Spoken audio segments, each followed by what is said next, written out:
variações na proporção entre os valores respectivos do ouro e da prata.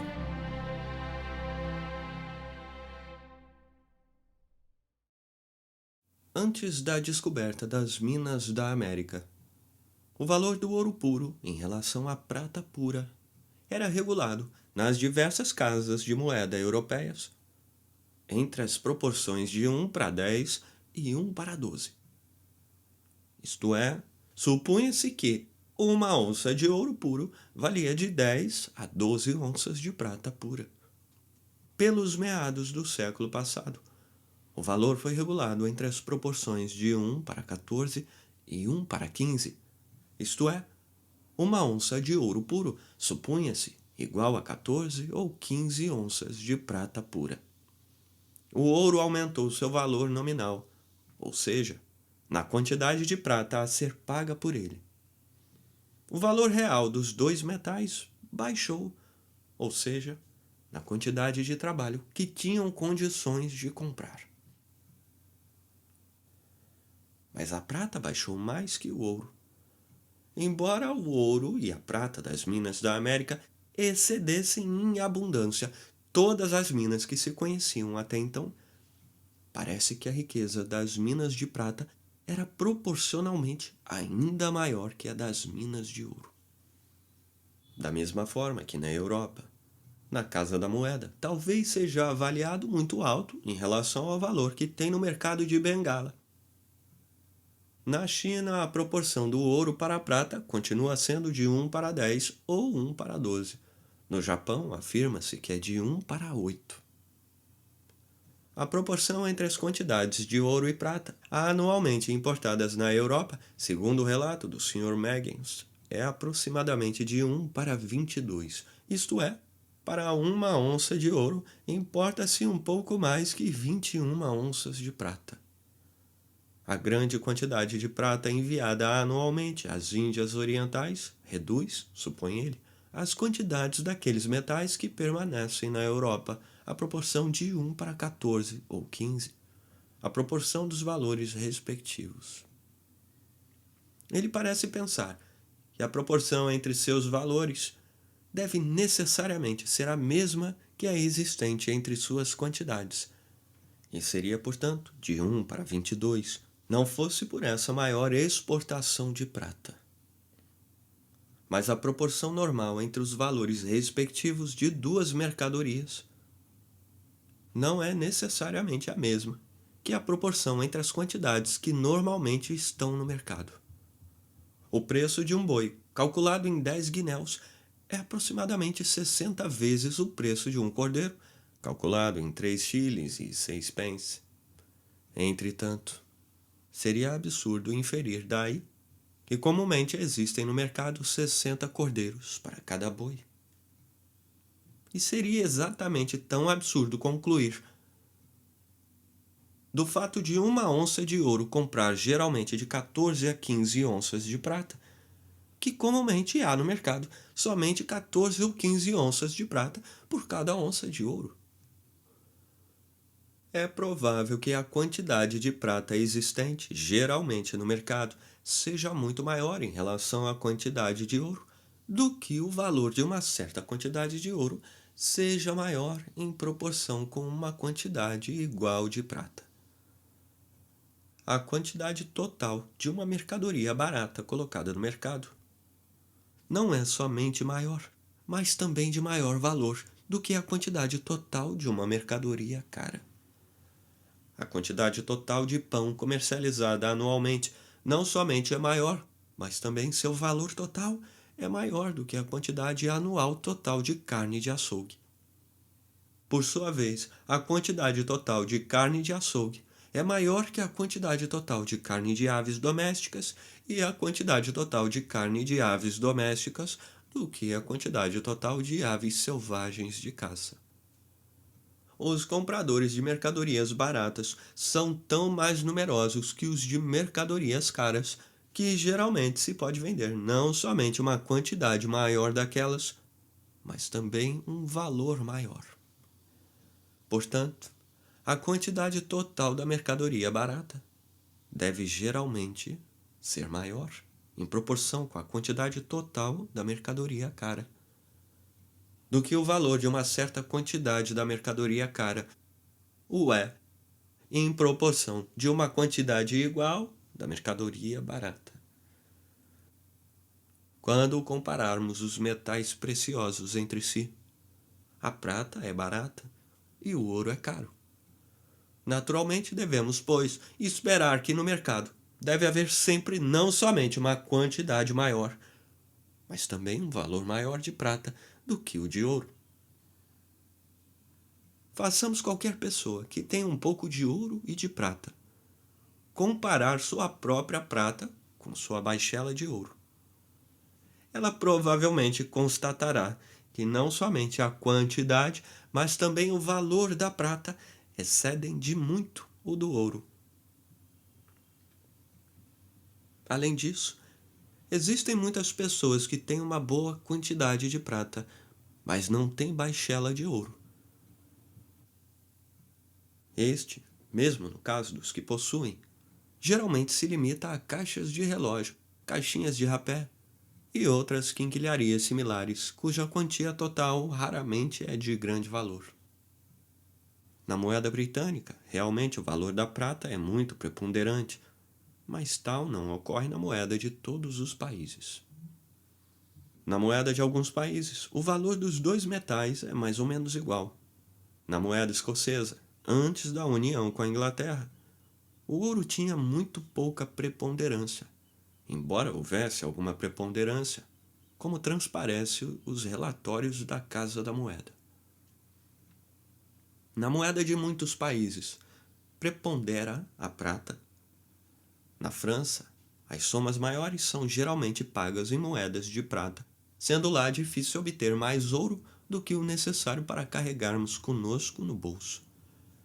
É, entretanto, o valor superior da prataria em relação ao do ouro, que existe em todos os países, mais do que compensa a preponderância da moeda de ouro sobre a prata, que só existe em alguns países.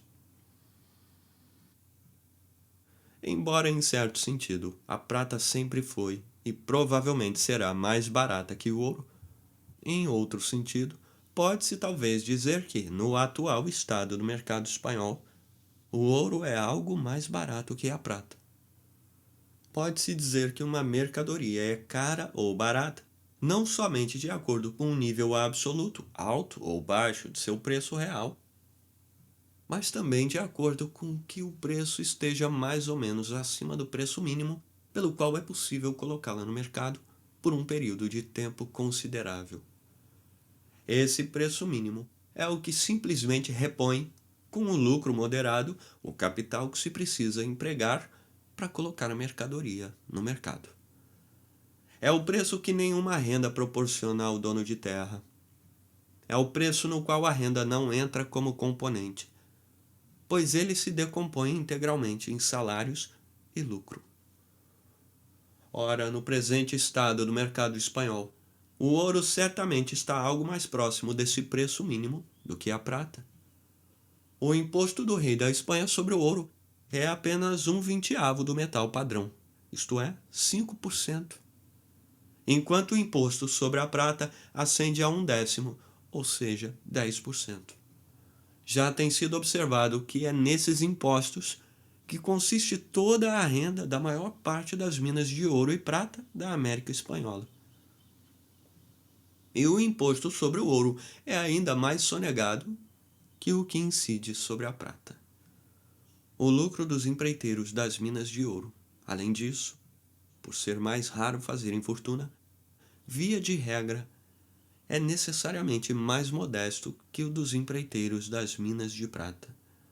Por isso, o preço do ouro espanhol, pelo fato de proporcionar menos renda e menos lucro, deverá no mercado espanhol estar algo mais próximo do preço mínimo, pelo qual é possível comercializá-lo, do que o preço da prata espanhola.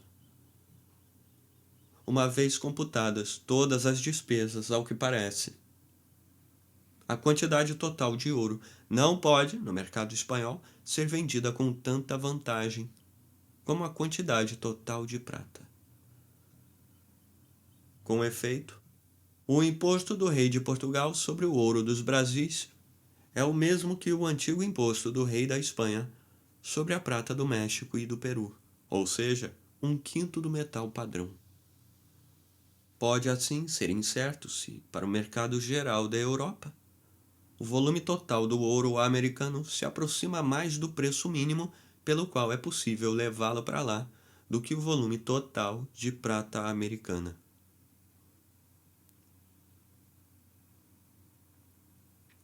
Talvez o preço dos diamantes e de outras pedras preciosas possa estar ainda mais perto do preço mínimo ao qual é possível comercializá-los que o próprio preço do ouro.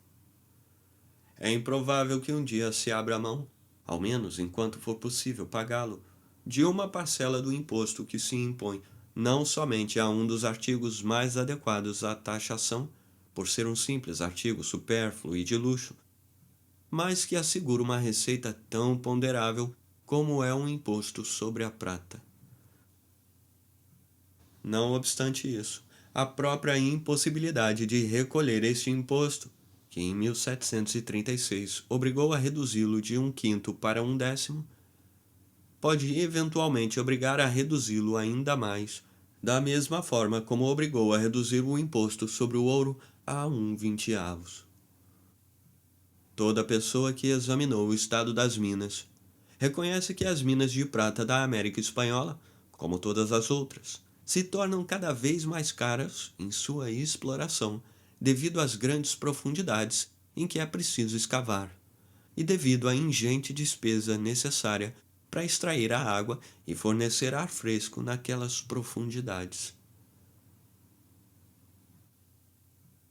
Essas causas, que equivalem a uma escassez crescente da prata, já que se pode dizer que uma mercadoria se torna mais rara quando passa a ser mais difícil e dispendioso conseguir determinada quantidade dela, deverão com o tempo provocar um ou outro dos três seguintes eventos.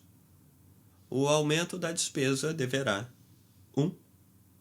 Ser totalmente compensado por um aumento proporcional do preço do metal. 2. Ser compensado totalmente por uma diminuição proporcional do imposto sobre a prata. 3.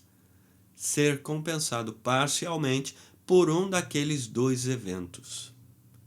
Este terceiro evento é muito provável.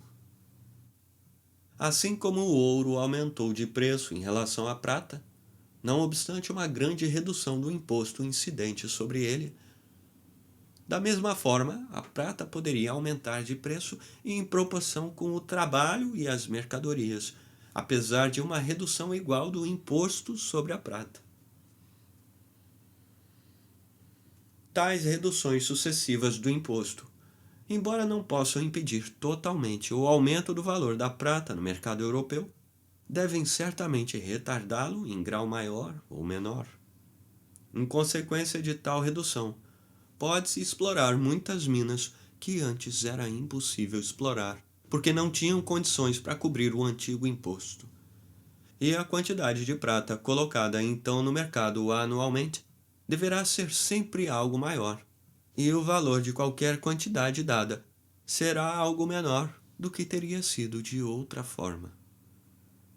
Em consequência da redução de 1736, provavelmente o valor da prata no mercado europeu, embora hoje possa não ser mais baixo do que antes da redução, é no mínimo 10% mais baixo do que teria sido se a corte espanhola tivesse continuado a exigir a antiga taxa. Os fatos e argumentos que acabei de mencionar levam-me a crer, ou melhor, a suspeitar e conjecturar, que apesar dessa redução, o valor da prata, durante o curso do século atual, começou a subir um pouco no mercado europeu, pois a melhor opinião que posso formar sobre esse assunto dificilmente mereça talvez o nome de crença. Com efeito, o aumento, se é que houve, foi até agora tão pequeno que, depois de tudo o que se disse, talvez a muitos poderá parecer incerto, não somente se o fato aconteceu realmente, mas também se talvez não terá ocorrido o contrário, ou seja, se o valor da prata não pode estar continuando a cair no mercado europeu. Pode-se observar, porém, que qualquer que possa ser a suposta importação anual de ouro e prata, deve haver um certo período em que o consumo anual desses metais será igual a essa importação anual. Seu consumo deve aumentar na medida em que aumenta o seu volume, ou então em uma proporção muito maior. Aumentado o seu volume, diminui seu valor.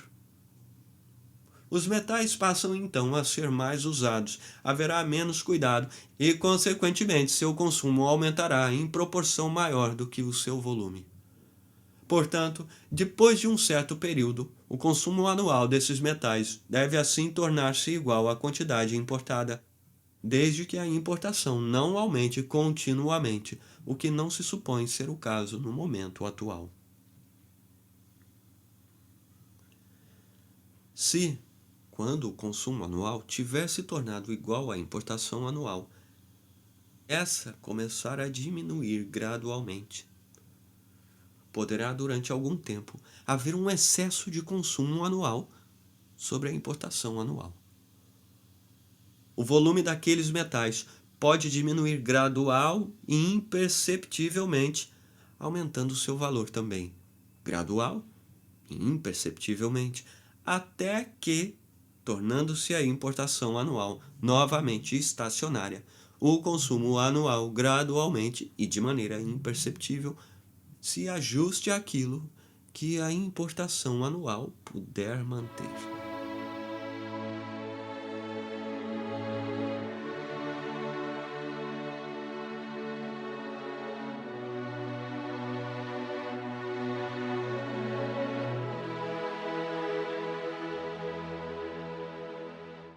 Fundamentos para suspeitar que o valor da prata continua a decrescer. O crescimento da riqueza da Europa e a ideia popular de que assim, como a quantidade dos metais preciosos naturalmente aumenta com o crescimento da riqueza, da mesma forma seu valor diminui na medida em que aumenta a quantidade deles. Pode talvez induzir muitos a pensar que o valor dos metais preciosos ainda continua a baixar no mercado europeu. E o preço ainda gradualmente em aumento de muitos produtos naturais da terra pode confirmá-los ainda mais nessa opinião. Já procurei mostrar que esse aumento da quantidade dos metais preciosos, que em todo o país deriva do aumento da riqueza, não tem nenhuma tendência a diminuir o valor deles. O ouro e prata naturalmente se canalizam para países ricos, pela mesma razão que todos os tipos de artigos de luxo e novidades também o fazem. Não porque lá sejam mais baratos do que em países mais pobres, mas porque são mais caros, porque se paga o melhor preço por eles. É a superioridade dos preços que os atrai a esses países mais ricos. E tão logo cesse tal superioridade, os metais preciosos deixam de se encaminhar para lá. Já procurei mostrar que, se excetuarmos os cereais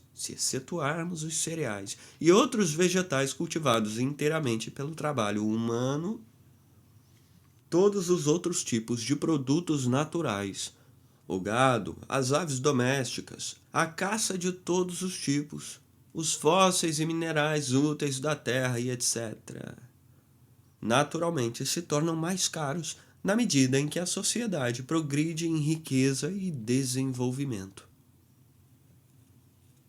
Embora, pois, essas mercadorias possam ser trocadas por uma quantidade maior de prata do que antes, disso não se conclui que a prata se tenha realmente tornado mais barata ou que permita comprar menos trabalho do que antes, mas que tais mercadorias se tornaram efetivamente mais caras.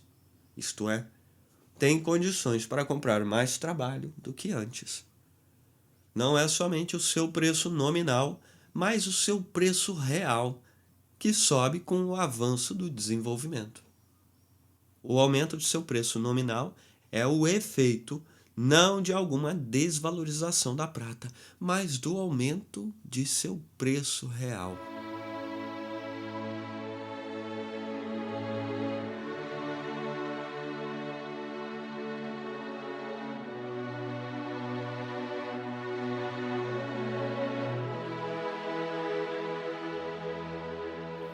Efeitos diferentes do avanço do desenvolvimento sobre três diferentes tipos de produtos naturais. Esses diversos tipos de produtos naturais podem ser divididos em três categorias. A primeira engloba aqueles que dificilmente o trabalho humano pode multiplicar. A segunda, aqueles que o trabalho humano pode multiplicar em proporção à demanda. E a terceira, aqueles em que a eficácia do trabalho para multiplicá-los é limitada ou incerta. Com o avanço da riqueza e do desenvolvimento, o preço real dos primeiros pode aumentar indefinidamente, não parecendo ter limites fixos. O preço real dos bens da segunda categoria, embora possa aumentar muito, tem um certo limite, além do qual não pode passar, conjuntamente, durante um período considerável de tempo.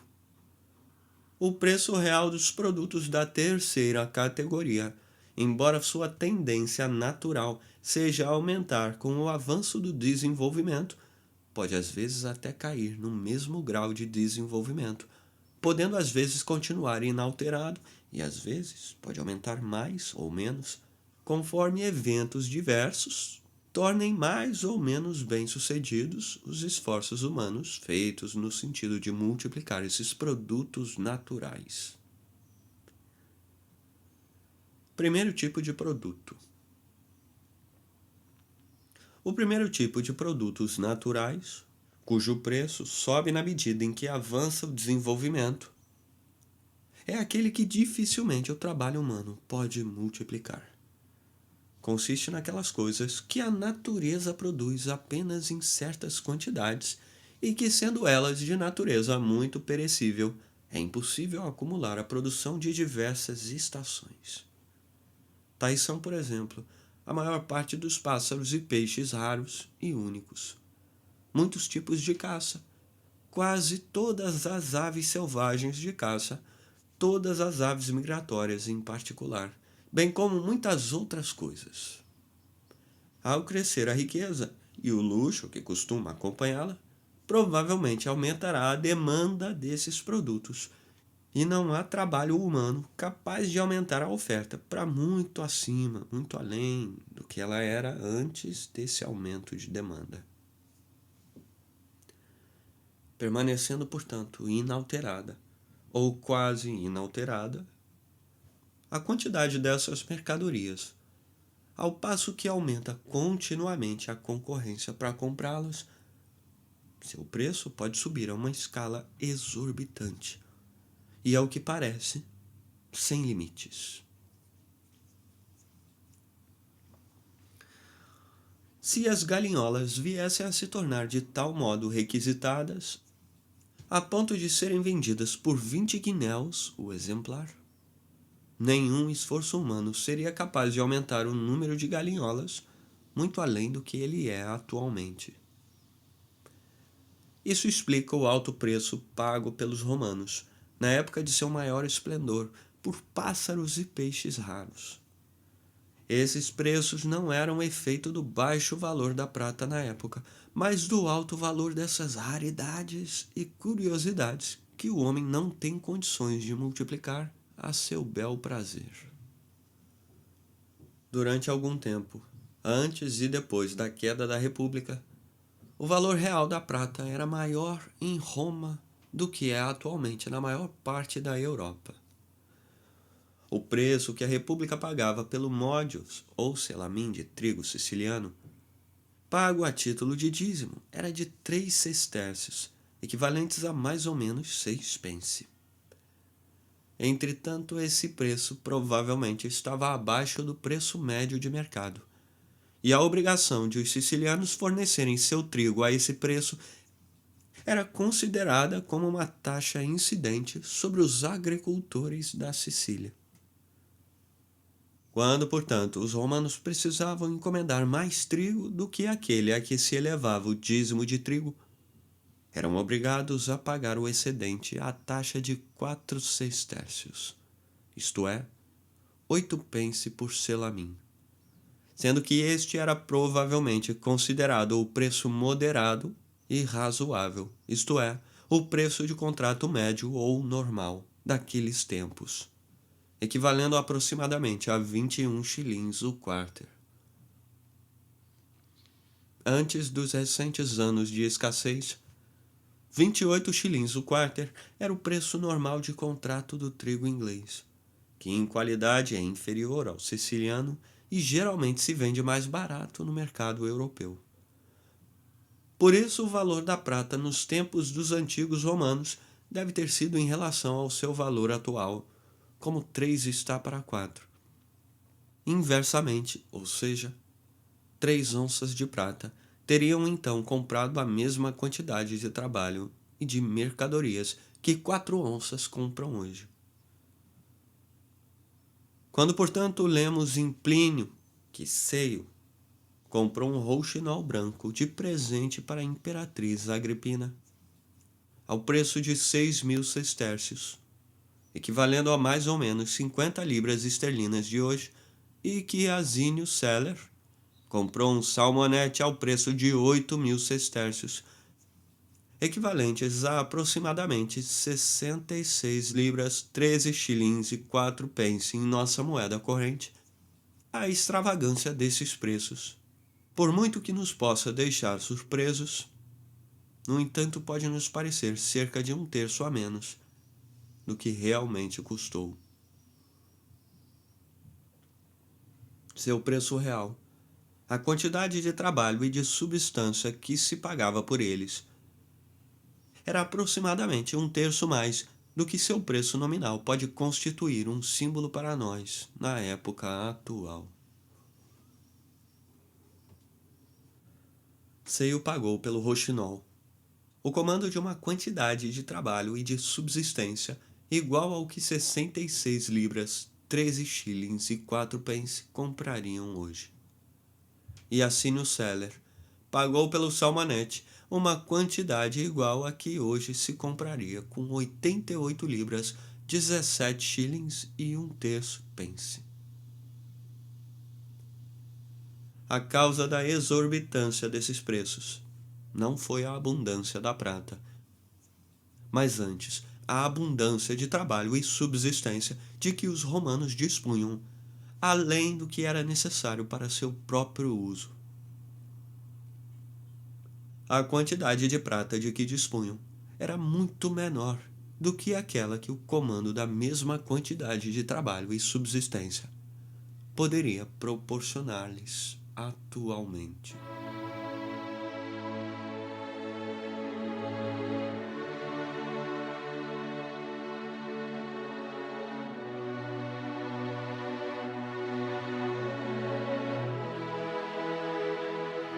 Segundo tipo de produto. O segundo tipo de produtos naturais, cujo preço sobe com o avanço do desenvolvimento, é aquele que o trabalho humano pode multiplicar em proporção à demanda. Consiste naquelas plantas e animais úteis que, em países não cultivados, a natureza produz em tal profusão que são de pouco ou nenhum valor, e que, à medida em que o cultivo aumenta, são obrigados a ceder lugar a algum produto mais rentável. Durante um longo período no processo de avanço do desenvolvimento, a quantidade desses produtos diminui continuamente, ao mesmo tempo que cresce continuamente a demanda por eles. Por isso, seu valor real, a quantidade real de trabalho que podem comprar ou comandar, aumenta gradualmente, acabando por tornar-se tão alto que se torna um produto tão rentável como qualquer outra coisa que o trabalho humano pode cultivar na terra mais fértil e mais bem tratada. Quando subir tão alto, não pode subir mais. Se isso acontecesse, mais terra e mais trabalho seriam logo empregados para aumentar a sua quantidade. Quando, por exemplo, o preço do gado aumenta ao ponto de ser rentável cultivar terra para alimentar gado, tanto quanto seria rentável cultivá-la para produzir alimento humano, não pode mais subir.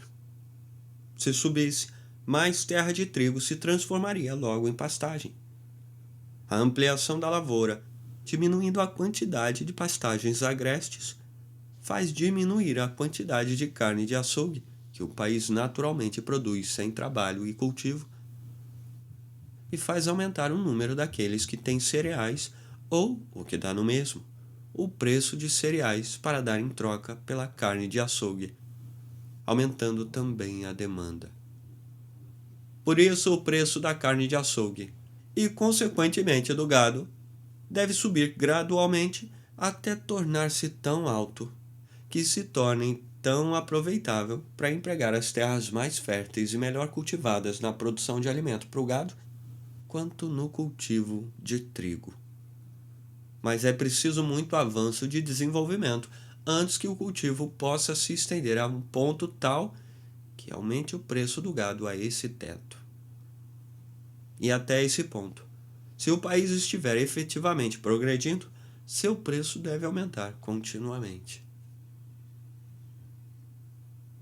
Existem talvez algumas regiões em que o preço do gado ainda não alcançou esse teto. Antes da União, em parte alguma da Escócia, isso havia ocorrido. Se o gado escocês sempre tivesse sido limitado ao mercado da Escócia, em um país em que a quantidade de terra que só pode ser utilizada para a alimentação do gado é tão grande em proporção às que podem ser utilizáveis para outros objetivos, talvez dificilmente poderia ocorrer que o preço do gado jamais pudesse subir ao ponto de ser rentável cultivar terra para alimentá-lo. Na Inglaterra, como já se observou, o preço do gado parece, nas proximidades de Londres, ter atingido esse teto por volta do início do último século. Porém, provavelmente foi muito mais tarde que isso aconteceu na maior parte dos condados mais afastados, sendo que em alguns deles talvez dificilmente chegou a atingir esse alto preço. De todos os produtos de subsistência, porém, que integram esse segundo grupo de produtos naturais da terra, o gado é talvez aquele cujo preço primeiro atinge esse teto com o avanço do desenvolvimento. Com efeito, até que o preço do gado tenha atingido esse ponto máximo, dificilmente parece possível que a maior parte das terras, mesmo das que comportam o cultivo máximo, possam estar completamente cultivadas. Em todas as propriedades excessivamente distantes de uma cidade para transportar dali adubo, ou seja, na grande maioria das terras de um país extenso, a quantidade de terra bem cultivada deve ser proporcional à quantidade de adubo que a própria propriedade produz. E esta, por sua vez, deve ser proporcional à quantidade de gado mantido nela. A adubação da terra se faz deixando o gado pastar na própria terra, ou alimentando-o nos estábulos e carregando o adubo dali para a terra. Mas a menos que o preço do gado seja suficiente para pagar tanto a renda como o lucro da terra cultivada, o agricultor não pode permitir que o gado paste na terra, podendo ainda menos permitir que ele se alimente nos estábulos. Somente com a produção da terra aprimorada e cultivada é possível alimentar o gado no estábulo, pois exigiria muito trabalho e seria excessivamente dispendioso coletar o produto escasso e espalhado das terras desgastadas e não cultivadas. Se, portanto, o preço do gado não for suficiente para pagar a produção da terra aprimorada e cultivada, quando se deixa o gado pastar, esse preço será ainda menos suficiente para pagar aquele produto quando ele precisa ser coletado com muito trabalho adicional e levado ao estábulo. Nessas circunstâncias, portanto, não se pode alimentar com lucro mais gado no estábulo do que o necessário para o cultivo. Mas esse gado jamais tem condições de produzir adubo suficiente para conservar sempre em bom estado todas as terras que ele é capaz de cultivar.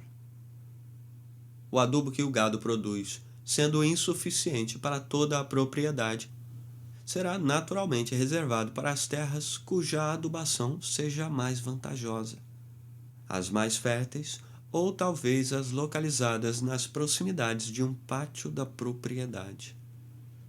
Essas, portanto, serão constantemente mantidas em boas condições para a cultura. O restante, a maior parte delas, será deixado sem adubação e trato, e dificilmente produzirá outra coisa senão pastagens precárias, suficientes apenas para manter vivas algumas errantes e famintas cabeças de gado. Acontecerá então que a propriedade, embora muito carente e desprovida em proporção com o que seria necessário para seu cultivo completo, muitas vezes está provida em excesso com relação à produção real.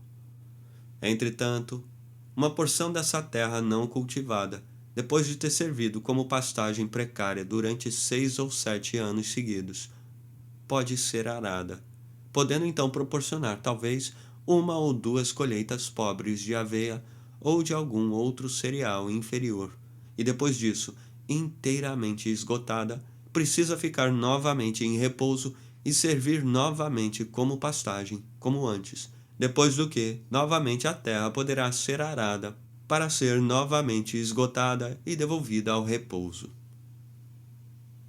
Esse era, antes da União, o sistema geral de administração das propriedades rurais na Escócia, em todas as terras baixas.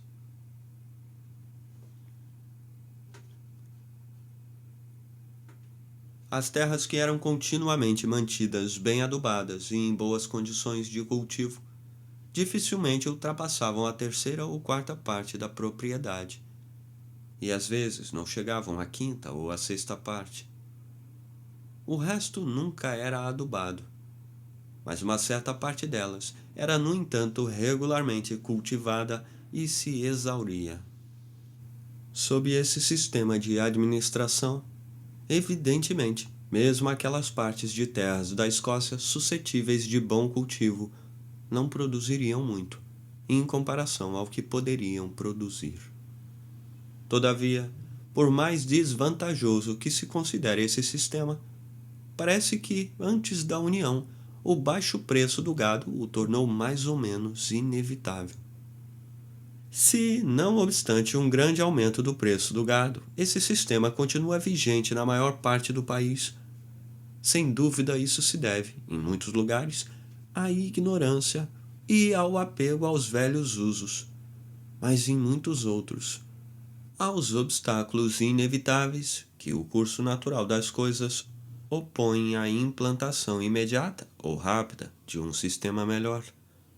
Em primeiro lugar, a pobreza dos arrendatários, ao fato de não se ter ainda tido tempo de adquirir uma quantidade de gado suficiente para cultivar a terra de modo mais completo, o mesmo aumento do preço que lhes tornaria vantajosa a manutenção de uma maior quantidade, tornando-lhes mais difícil adquiri-la.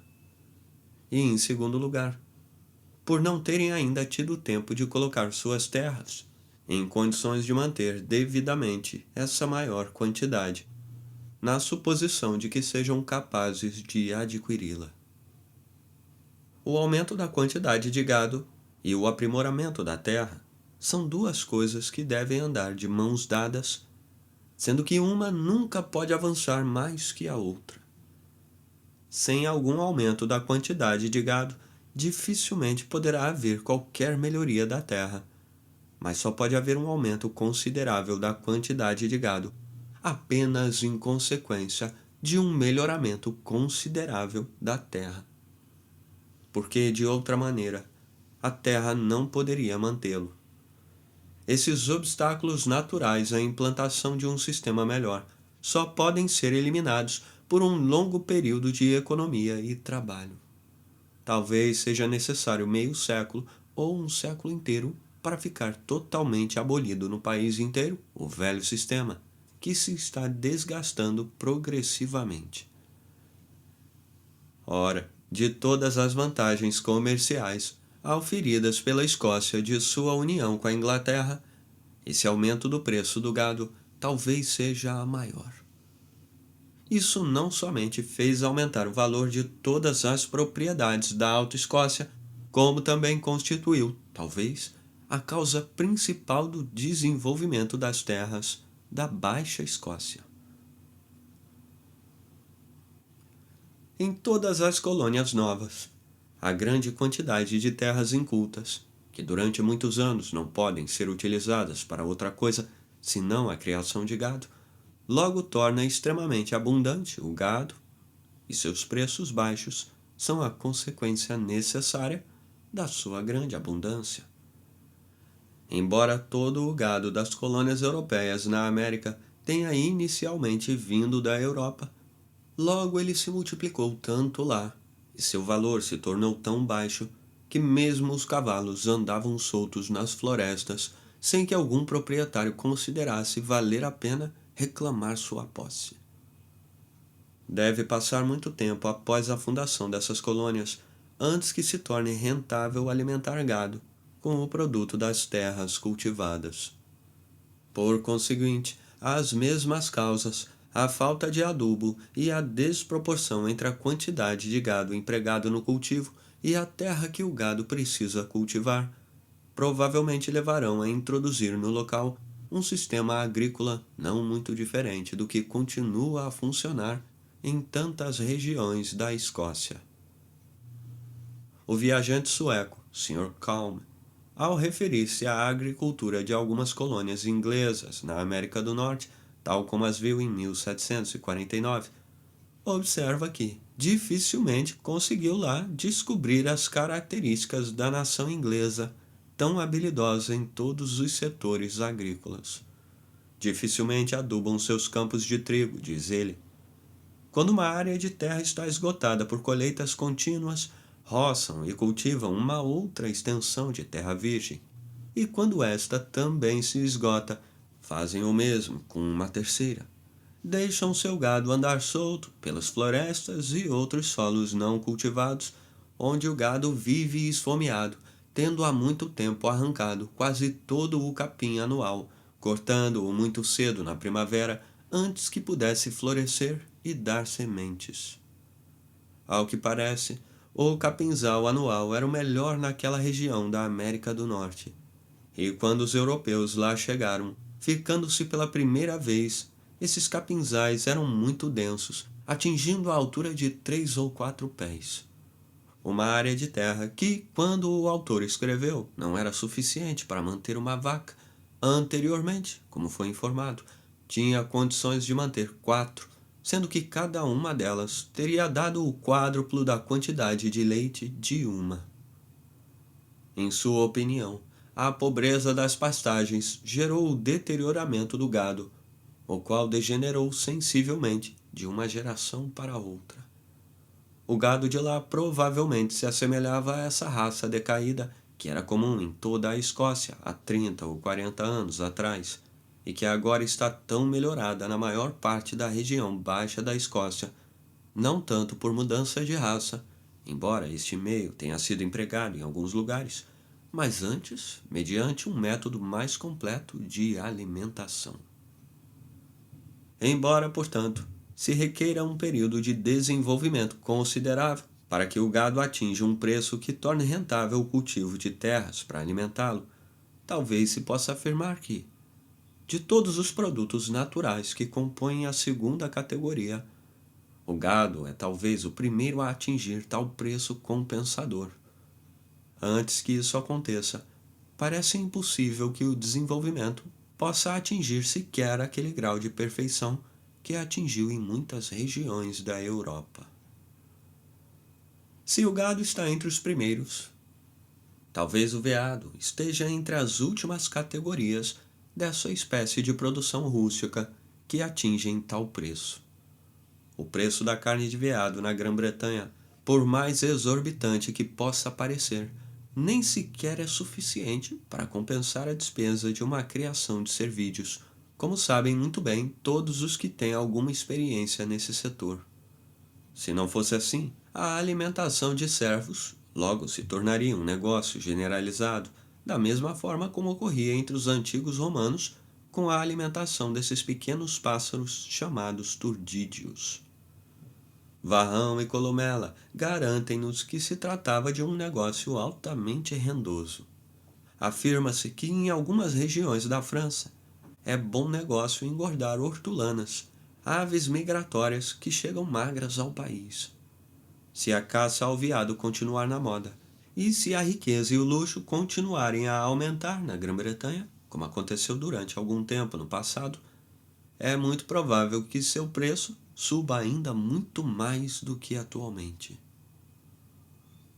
Entre o período de avanço do desenvolvimento, que eleva ao máximo o preço de um artigo tão necessário como o gado, e aquele que faz o mesmo com a carne de cervo, artigo tão supérfluo, há um intervalo muito grande, no decurso do qual muitos outros tipos de produtos brutos atingem gradualmente seu preço máximo, alguns mais cedo e outros mais tarde, de acordo com circunstâncias diferentes.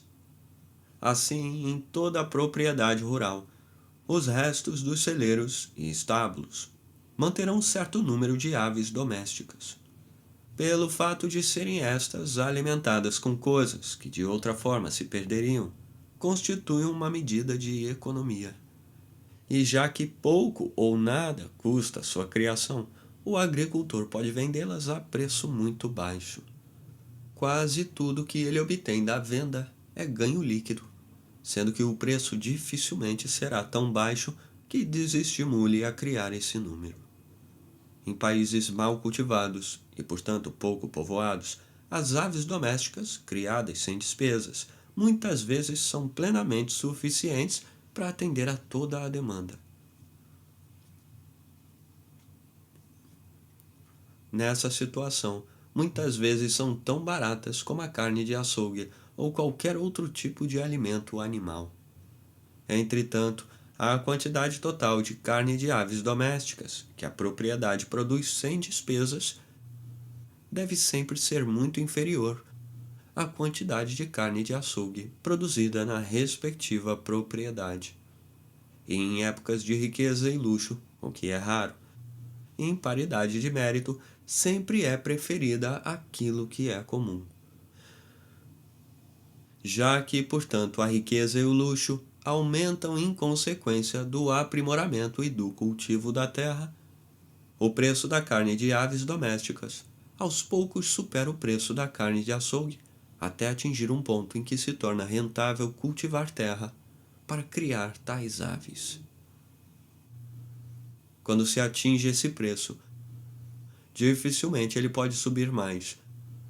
E se subisse, maiores áreas de terra seriam empregadas para isso. Em várias províncias da França, a criação de aves domésticas é considerada como um item muito importante na economia rural, além de suficientemente rendoso para encorajar a cultivar uma quantidade considerável de milho e trigo mourisco para esse fim. Um proprietário médio poderá às vezes manter 400 aves em seu galinheiro. Na Inglaterra, a criação de aves domésticas dificilmente chega a ser considerada, geralmente, como coisa de grande importância. Certamente, porém, são mais caras na Inglaterra do que na França, já que a Inglaterra importa quantidades consideráveis da França. Com o avanço do desenvolvimento, o período no qual cada tipo de carne animal é mais caro deve naturalmente ser aquele que precede imediatamente a prática geral de cultivar terra para criar o respectivo tipo de animal. Pois há algum tempo antes que essa prática se generalize, a escassez necessariamente fará subir o preço. Depois de se generalizar, costuma-se introduzir novos métodos de criação e alimentação, os quais possibilitam auferir da mesma quantidade de terra uma quantidade muito maior do tipo específico de animal. A abundância não somente obriga o agricultor a vender mais barato, senão que também, em consequência desses aprimoramentos, ele pode permitir-se vender mais barato, pois se não o pudesse, a abundância não seria de longa duração. Foi provavelmente dessa maneira que a introdução de trevo, nabos, cenouras, repolhos e etc. contribui para fazer o preço normal da carne de açougue no mercado londrino descer algo abaixo do que era por volta do início do século passado. O porco, que encontra seu alimento no esterco e devora avidamente muitas coisas rejeitadas por qualquer outro animal útil, também é originalmente mantido como uma medida de economia, da mesma forma que as aves domésticas. Enquanto o número de tais animais que podem ser assim criados com pouca ou nenhuma despesa for plenamente suficiente para atender a demanda, este tipo de carne de açougue se vende a um preço muito mais baixo que qualquer outra carne de açougue. Mas quando a demanda ultrapassa essa quantidade, quando se torna necessário conseguir alimento para engordar porcos, da mesma maneira que para alimentar e engordar gado, o preço necessariamente sobe e se torna proporcionalmente mais alto ou mais baixo do que outras carnes de açougue, conforme a natureza do país e o estado da sua agricultura tornarem a criação de porcos mais cara ou mais barata do que a de outros tipos de animais. Segundo o Sr. Buffon, na França, o preço da carne de porco é quase igual à de boi. Na maior parte da Grã-Bretanha, é atualmente um pouco mais cara. O grande aumento do preço dos porcos e das aves domésticas tem sido frequentemente atribuído, na Grã-Bretanha, à diminuição do número de aldeões e de outros pequenos sitiantes, evento este que em toda a Europa foi o precursor imediato do desenvolvimento e do melhor cultivo, mas que ao mesmo tempo pode haver contribuído para elevar o preço desses artigos, porém um pouco antes e um pouco mais rapidamente do que de outra forma teria subido. Assim como a família mais pobre pode muitas vezes manter um gato ou um cachorro sem nenhuma despesa, da mesma forma os sitiantes mais pobres, têm condições para manter algumas aves domésticas ou uma porca e alguns porcos, com muito pouca despesa.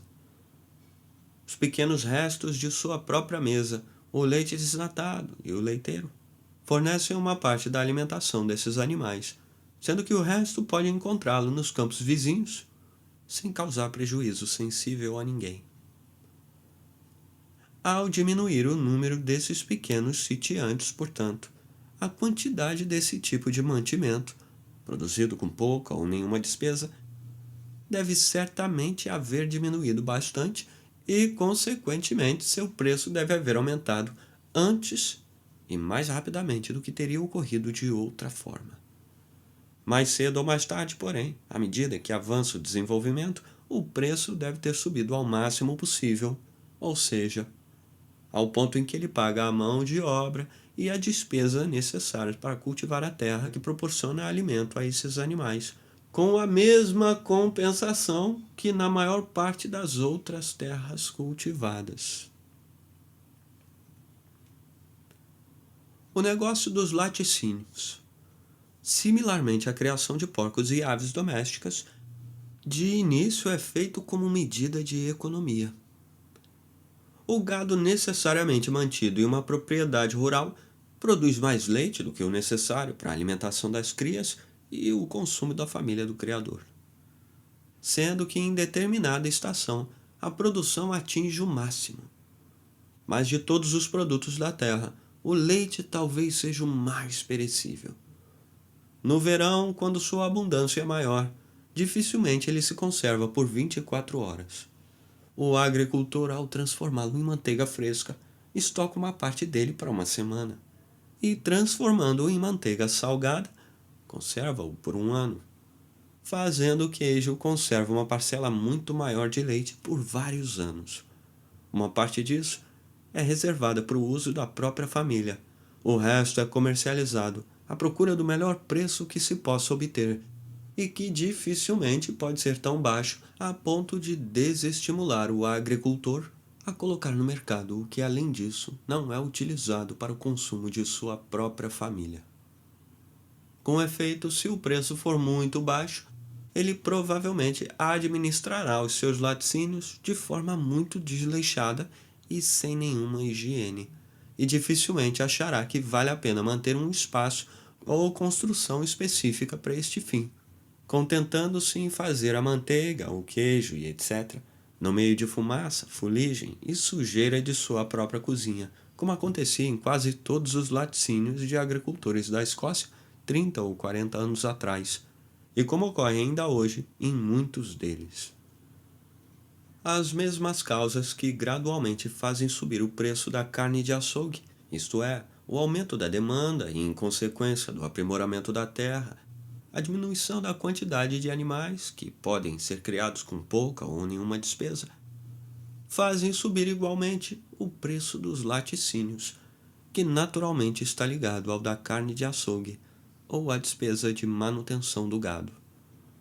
O aumento do preço paga maior quantidade de trabalho, de cuidado e de limpeza. O negócio se torna mais convidativo para o agricultor, melhorando gradualmente a qualidade do produto. Ao final, o preço sobe tanto que vale a pena empregar uma parte das terras mais férteis e melhor cultivadas para criar gado somente para comercializar laticínios. Quando o preço chegou a essa altura, dificilmente poderá aumentar. E se aumentasse, logo se destacaria mais terra para este fim. Parece que o preço chegou a essa altura na maior parte da Inglaterra, onde se costuma utilizar muitas áreas de boa terra para tal finalidade. Se excetuarmos os arredores de algumas cidades grandes, parece que ainda não se chegou a esse teto em nenhum lugar da Escócia, onde os agricultores comuns raramente empregam terra boa para plantar alimento para o gado, visando somente a comercialização dos laticínios. Embora o preço desses produtos tenha aumentado consideravelmente nesses poucos anos, provavelmente ainda é muito baixo para que isso seja admitido. Com efeito, a inferioridade da qualidade, comparada à encontrada nos laticínios ingleses, é perfeitamente igual à inferioridade do preço. Mas essa inferioridade da qualidade talvez seja mais efeito do baixo preço do que sua causa. Mesmo que a qualidade fosse muito melhor, penso que a maior parte do que pode ser levado ao mercado não poderia, nas atuais circunstâncias do país, ser vendida a um preço muito melhor, sendo provável que o preço atual não pagaria a despesa da terra e da mão de obra necessária para produzir uma qualidade muito superior. Na maior parte da Inglaterra, apesar da superioridade do preço, o negócio dos laticínios não é considerado como um emprego mais rendoso da terra do que o cultivo de cereais ou a engorda de gado, os dois grandes objetivos da agricultura. Portanto, na maior parte da Escócia, muito menos esse negócio já pode ser considerado como particularmente rendoso.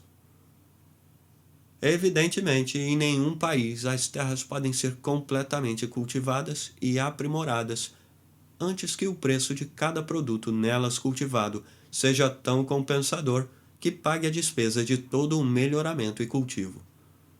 Para isto, o preço de cada produto específico deve ser suficiente, em primeiro lugar, para pagar a renda de uma boa terra para cereais, já que é esta que regula a renda da maior parte de outras terras cultivadas.